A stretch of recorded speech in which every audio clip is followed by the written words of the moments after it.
Hello friends, welcome to favourite channel the studious. मैं अंकित आपका स्वागत करता हूं। आज हम लोग बात करने वाले हैं बिजनेस एनवायरनमेंट के बारे में। बहुत इंपॉर्टेंट टॉपिक जहां पर आप जानेंगे बिजनेस की कॉम्प्लेक्सिटीज के बारे में और रोल ऑफ मैनेजर्स के बारे में। इससे पहले की वीडियोस आई बटन पे लिंक दिया हुआ है, जाकर देख लीजिए। साथ ही साथ इसमें इकोनॉमिक्स और अकाउंट्स के वीडियो भी हैं, जाकर चेकआउट करिए। चलिए आज का वीडियो शुरू करते हैं।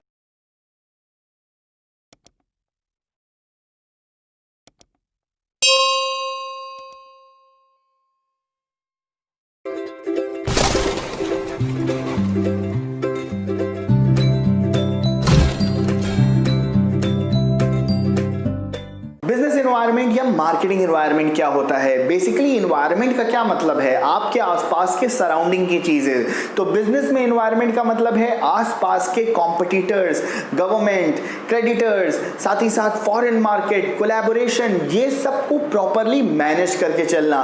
बेसिकली ये अग्नि परीक्षा होती है हमारे मैनेजर्स की। जो प्रॉपर मैनेजर्स होते हैं वो विजिलेंट होते हैं, वो अलर्ट होते हैं, वो अनसीन एरर्स को भी देख लेते हैं और अनसीन रिस्क को भी देख लेते हैं। इसीलिए एक मैनेजर को बिजनेस एनवायरनमेंट की प्रॉपर समझ होनी चाहिए।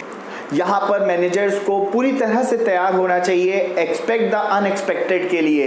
इसीलिए अपने रिस्क को मैनेज करके चलना, अपॉर्चुनिटीज को बढ़ाना जिससे कि बिजनेस को ग्रो किया जा सके और कॉम्प्लेक्स सिचुएशन में भी चीज़ों को बहुत तेज़ी से डेवलप किया जा सके।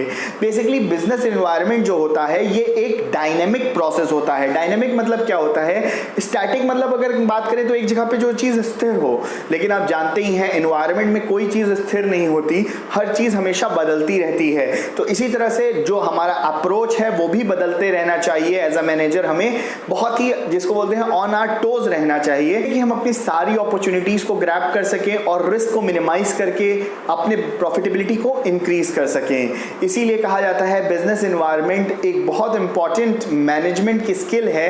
बिजनेस एनवायरनमेंट में हम काम की बात करें तो we should always think that how can we increase our profitability by increasing the proper output.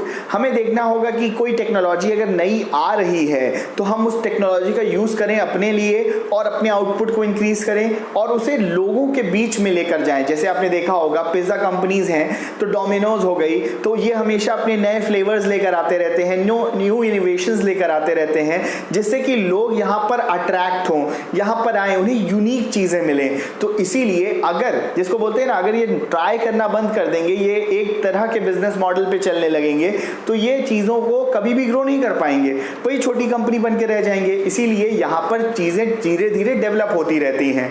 यही अगर हम बात करें, अगर मान लीजिए इनको मालूम है कि आगे चल के गवर्नमेंट जो है वो चेंज हो सकती है, उनकी पॉलिसीज चेंज हो सकती हैं, तो उसी हिसाब से अपने रिस्क को इवर्ट करना, अपने रिस्क को इवेजन पे रखना जिससे कि रिस्क कम किया जा सके और प्रॉफिटेबिलिटी को बढ़ाया जा सके। मान लीजिए उन्हें मालूम है कि रॉ मटेरियल के प्राइसेस आगे जाके बढ़ने हैं तो रॉ मटेरियल पहले खरीद लिया। आगे मान लीजिए कि मालूम है मॉनसून अच्छा है, रॉ मटेरियल के प्राइसेस घट जाएंगे तो वहां पर स्टॉक कम करके रखा, आगे जाके खरीद लेंगे। इसी तरह से बिजनेस एनवायरनमेंट में अगर हम फॉरेन ट्रेड की बात करें तो एज अ मैनेजर हमें पूरी तरह से मालूम होना चाहिए कि आगे चल के दूसरी गवर्नमेंट क्या कर सकती है। अगर मान लीजिए वो आगे चल के अपनी इंपोर्ट ड्यूटी बढ़ा देगी तो इंपोर्ट ड्यूटी वो बढ़ा देगी, यानी कि हम उस समय इंपोर्ट करेंगे तो हमें ज्यादा टैक्स देना पड़ेगा, यानी हमारा सामान कम बिकेगा, तो हमें पहले ज्यादा एक्सपोर्ट करना चाहिए।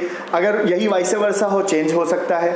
तो यहाँ पर हमें विजिलेंट रहना चाहिए, ऑन द टोज रहना चाहिए। अगर मान लीजिए फैशन में चेंजेस आते हैं तो हमें तैयार रहना चाहिए। अगर मान लीजिए जैसे फैशन इंडस्ट्री की बात करें तो टाइम टू टाइम यहाँ पे नई नई चेंजेस आते रहते हैं, इनोवेशन आते रहते हैं। इसीलिए यहाँ पे स्टॉकिंग हमेशा कम रखी जाती है, अपनी कैपेबिलिटीज के हिसाब से उसको सेल करते रहते हैं। स्टॉक क्लियरेंस सेल्स वगैरह इसी का एक बेस्ट एग्जाम्पल होता है। इंपॉर्टेंस ऑफ बिजनेस एनवायरनमेंट बहुत ज़्यादा है आज के बिजनेस में, क्योंकि अगर बिजनेस एनवायरनमेंट को प्रॉपरली मैनेज किया जा सकता है तो बिजनेस हमेशा आसमान की बुलंदियों पे रहेगा और हमेशा प्रॉफिटेबिलिटी बहुत हाई रहेगी। और यही अगर बिजनेस एनवायरनमेंट को सही से मैनेज नहीं किया जाएगा तो हमेशा आपको अर्श से फर्श तक का सफर तय करना पड़ेगा। आई होप आज का वीडियो आपको अच्छा लगा। वीडियो अच्छा लगा तो जल्दी से इसको लाइक कर दीजिए, चैनल को सब्सक्राइब कर लीजिए। सब्सक्राइब कर चुके हैं तो वीडियो और चैनल को शेयर करिए। साथ ही साथ बेल नोटिफिकेशन दबाना ना भूलें जिससे लेटेस्ट सारे नोटिफिकेशन मिल जाए जैसे ही वीडियो अपलोड होती है। अपना ख्याल रखें, अपने देश का भी। जय हिंद, जय भारत। Thank you.